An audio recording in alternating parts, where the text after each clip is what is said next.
What? What? What the hell is this? Harumph. I didn't get a harumph out of that guy. Give the governor harumph. Harumph! You watch your ass. I see you shiver with anticipation. Let the show begin. Hey everybody, this is David Heretic coming at you with another edition of Reactions, Reviews, and Rants. And tonight, alright, we're coming back to the Wildhearts. Yes, indeed, the Wildhearts Fans Feeling You. Come on now. Here we go. Before we go any further, for those of you who are feeling inclined to doing all of the clicks and the likes and the bibbity-bibbity bop, do me a favor, before you do all that stuff, please watch the whole video first, okay? Give me a chance to actually earn those clicks and likes.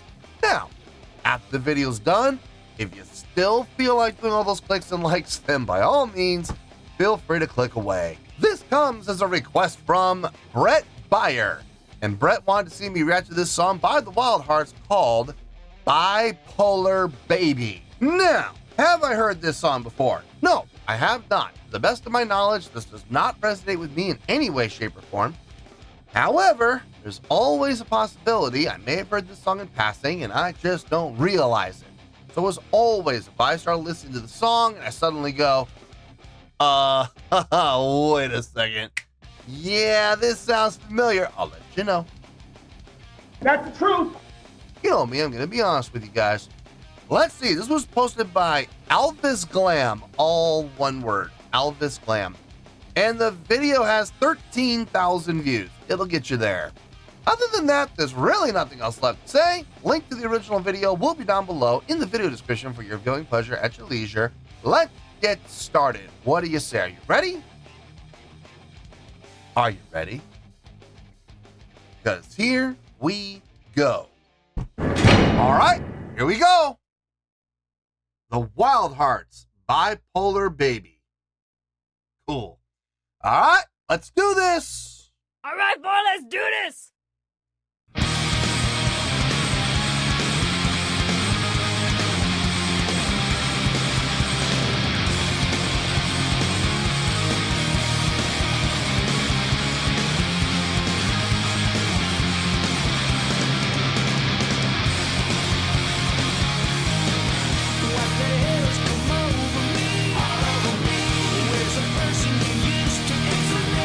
Somebody switched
Sounds like we might have a solo here.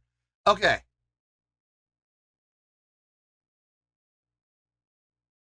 The more I hear these guys, the more I like them.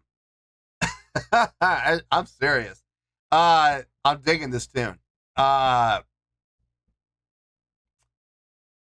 It's so funny how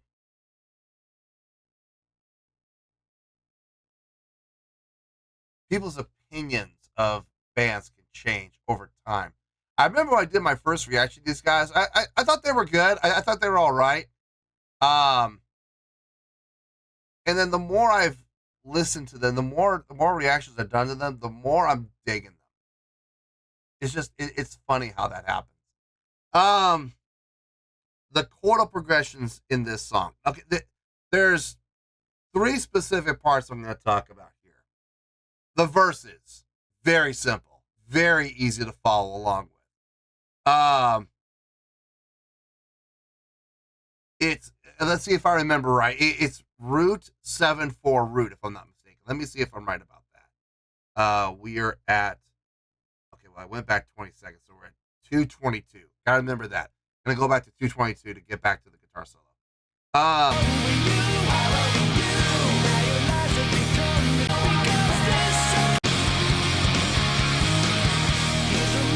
Okay, so here's the verse.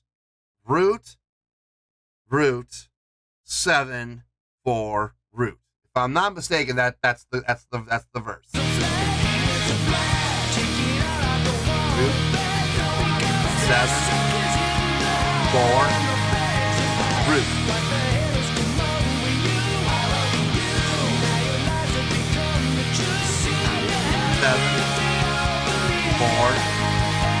Root. No, not root. 2.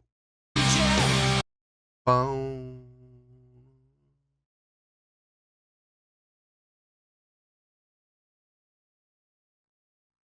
6. So 2 to the 6. Okay, that makes sense. Yeah, jumping up to the 5th and the 2. Okay. Let me hear it again. 4,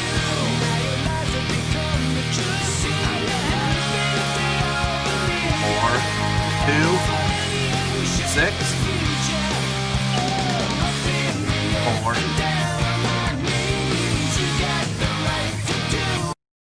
7, 4, root 5, 6, 5, 7, 4, root 5, 6, 5.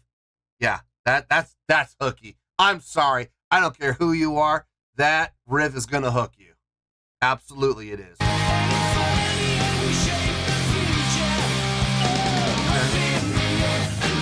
5, 6, 5, 7, 4.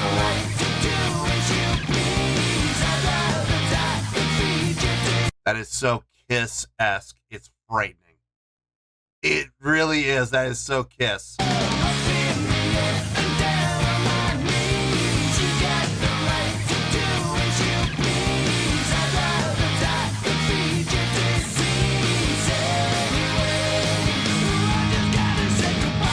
Chorus. Okay, now the chorus, little different.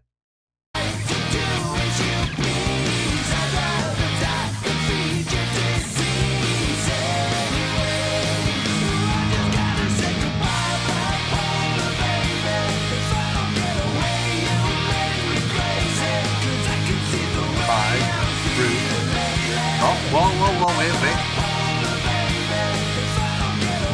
5 through 4. 5, 4 root. 7, 4 root. I love how they transition perfectly back into the verse. So 5 root 4, 5 root 4, 5, 4 root, up to the 7, down to the 4, down to the root. But you notice the chords they're using, they're not varied. There's not like a ton of different chords. It's okay, primarily roots, 5s, 4s, and 7s. Primarily. Now they do throw the 2 and the 6 into there as a transition. between verse and pre-chorus. But once we get to the pre-chorus, it's roots, 5s, 4s, and 7s. The pre-chorus and the chorus. That's pretty much all it is. It's so simplistic and yet it's so catchy. And they're coming up with all these different ways to approach it. You know, we're gonna take these 4 chords and we're gonna come up with, you know, so many different riffs that we're gonna leave people scratching their heads thinking there's actually more to it.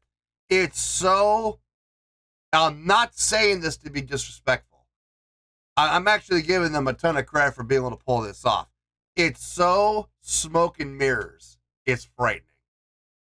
It really is. The song sounds far more complex than it really is because they're using the same 4 chords and coming up with all these different riffs. And the funny thing is, all the different riffs they're coming up with sound good. They all sound good. They're all catchy. They're all hooky in their own ways. This is one of those songs where you're going to get hooked by it. And 100% of the people that hear this song are going to get hooked by it. I have no doubt about that. But 1/3 of the people are going to get hooked by, okay, well, maybe 1/3 is a bit of a stretch. 1/4 of the people are going to get hooked by the verse. Another, that's 25%. I would say maybe 20% of the people are going to get hooked by the pre-chorus, okay? So that's 45%. The other 55% are going to get hooked by the chorus. So 25% of the people are going to get hooked by the verse, 20% are going to get hooked by the pre-chorus, and 55% are going to get hooked by the chorus. But it doesn't matter what hooks you, something in the song hooks you. The song has a lot of artillery to use, but then they know it. They're going to hook everybody with something, you know? It might be the chorus, it might be the verse, it might be the pre-chorus. It might be that intro riff. You know, maybe that might hook people. I don't know if that really will. I have yet to figure out what that riff is. I'll figure it out eventually. But the song is absolutely catchy in a lot of different ways. It's like I said, smoke and mirrors, but it's done so well. You gotta give him props.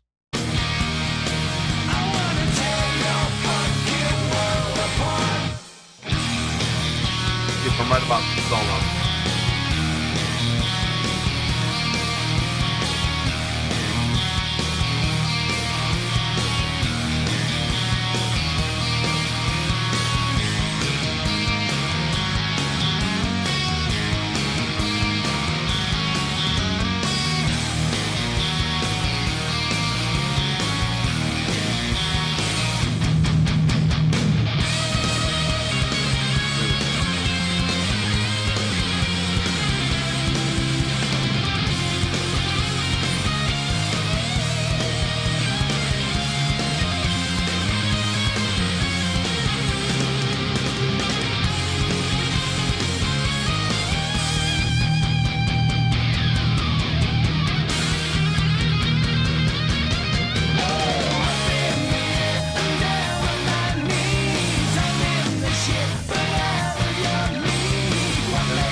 I'm going to figure that riff out on my own. I still can't get it. It sounds good. The order's weird, but it still sounds good. 6 7 6 7 4 2 4 root. I need to figure that out on my own. I'll figure that on my own. I will. I really want to get that riff down. So when I'm done filming today, I'll come back to this and I'm going to work on that. Let me get my thoughts together. I'll see you in the review and we'll talk about it. Well, there you go, folks. That was the Wildhearts with Bipolar Baby. This was a request from Brett Beyer. Okay.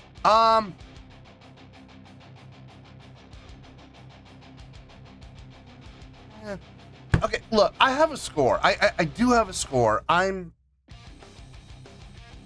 wish I could say I'm 100% certain about the score, but I'm honestly about, maybe, if I'm being honest, I'm about 70% sure about the score.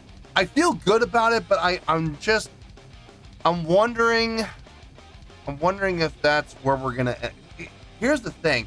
I know I'm gonna start talking about this, and something just tells me I'm gonna end up changing that score. But as it stands right now, I have a score. I feel good about it. I'm not set in stone with it yet, though. Maybe it will be at the end. I don't know, but I don't know. Something tells me I'm gonna change it, but we'll see. Let's start off with the score that I currently have, and we'll see where we end up. On a scale of 1 to 10, as it stands right now, I'm gonna give that an 8.3. Yep, 8.3. I feel good about that score. Let me tell you why. Why? Okay, first things first, an 8.3. What does that mean? Well, an 8.3 would translate to a great scale rating because overall, I think this was a great tune. It would also get 4 to 5 stars and an A- letter grade. So there you go, an 8.3, great skill rating, 4 to 5 stars and an A- letter grade. Now, how did I come up with that score? So glad you asked. Okay, you have heard me say this thousands of times on the channel. Then that is not an exaggeration. I'm being dead serious. I have said this at least 1,000 times, if not more. Simple can be effective when it's done properly. This song is exactly what I'm talking about when I talk about that Steve. At its core, at the song's core, this is a 4-chord song. Okay, it really is. At its core, 70 to 80% of this song is based around those 4 chords: root, 7, 4, and 5. Okay, now they do throw the 2 in there. They do throw the 6 in there. Okay, it does show up every once in a while. I don't know if there's a 3rd in there. I don't think I heard any 3s. I don't think I did. But they may have, maybe in that riff that I haven't gotten down yet. But primarily at its core, this song is based around the root, the 4, the 5, and the 7. Now, here's the thing, and I know that sounds very simple, and people are going, how can you justify giving an 8.3 to a 4-chord song? I'm gonna show you how, okay? They took those 4 chords, and they were able to build 3 very different parts to the song. They were able to build a verse, they were able to build a pre-chorus, and they were able to build a chorus. And they were able to build these parts around those 4 chords in ways that, while they may have sounded completely different from each other, they still were conducive to each other. They were all conducive to the overall theme of the song, and they were all catchy in some way. We talked about this during the reaction. There are going to be people who are hooked by the chorus. Most people. There are going to be people that get hooked by the pre-chorus. There are also going to be people that get hooked by the verse. Okay? So all three phrases were catchy. All three phrases were hooky, and they all sounded different. The verse sounded different than the chorus. The chorus sounded different from the pre-chorus, and the pre-chorus sounded different from the verse. And yet they all lined up, and they all were complementary to each other. That is not easy to do. It's easy to write a 4-chord song. That is not hard. But writing a 4-chord song where you make all your phrases complementary but at the same time different sounding, that's not easy to do at all. It really isn't.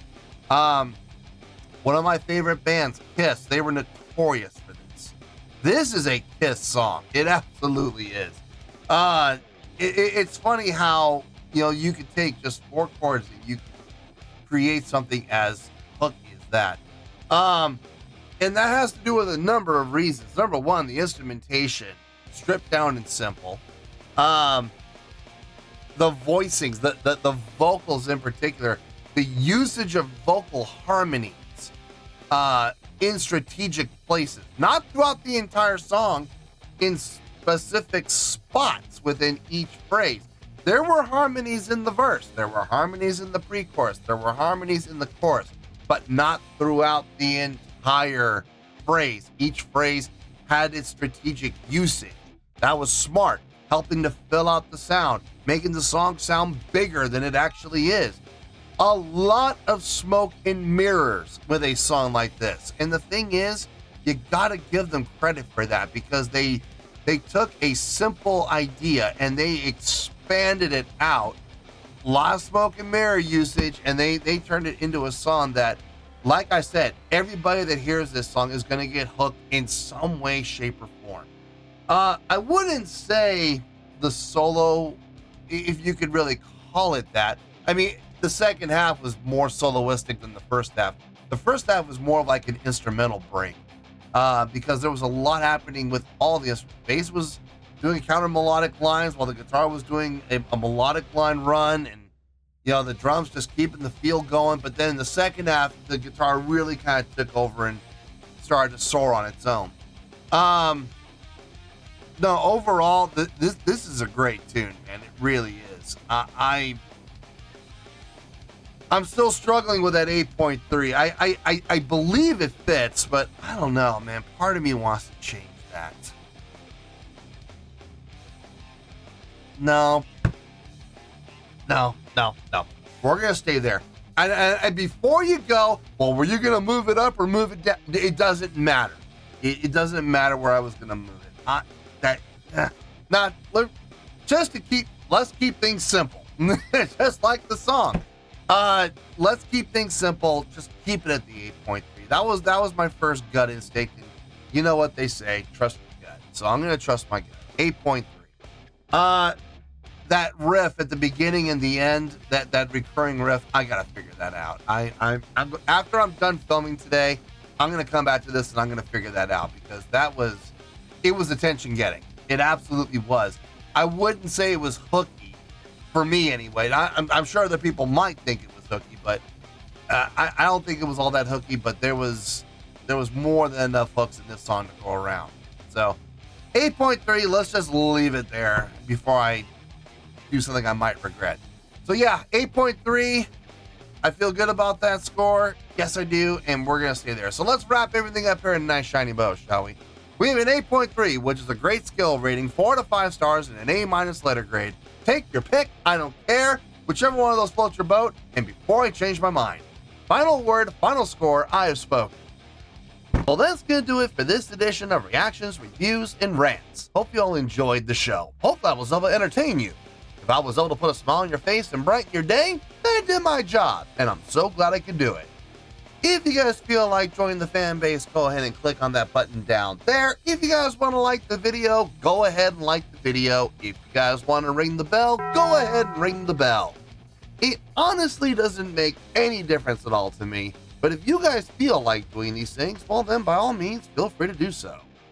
Well, that's going to do it for the night, folks. Thank you very much for watching, and as always, this is David Heretic signing off. reminding you to stay fabulous and support each other. Later, peace.